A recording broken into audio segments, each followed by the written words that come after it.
আমরা রেখে যাব। আল্লাহ তোমার ফুলটাকে যখন আমরা কবরে আল্লাহ বিসমিল্লাহ আলা মিল্লাতে রাসূল রেখে দেব,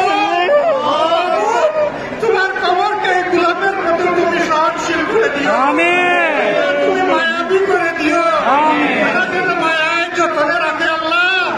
আল্লাহ তোমার ফেরেশতাদেরকে তার প্রতি গ্রহণ করে দিও। দিনের প্রতি আমাদের সকলকে তুমি অভিযোগ রাখো।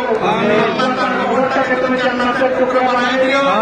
আল্লাহ তোমার হাবিবের কবরের সাথে তার কবরের রূহানি সম্পর্ক তুমি পয়দা করে দিও। বরসাতে, হাসরে, মিজানে, ফুলসিরাতে সংকটময় সমস্ত ঘাটিতে তুমি তোমার বান্দার সঙ্গে দিও। আল্লাহ তোমার দরবারে বিনতি রেখে আজকে তোমার বান্দাকে আমরা তোমার হাওলা করবো। ভাইয়েরা আপনারা ভালো থাকুন, আল্লাহ আপনাদেরকে সুস্থ রাখুন, ইমানের উচ্চ দরজায় রাখুন, এই ইমানকে আল্লাহ তাআলা বারাকা দিয়ে পরিপূর্ণ করে দিন, রহমতের বাড়ি বর্ষণ করুন।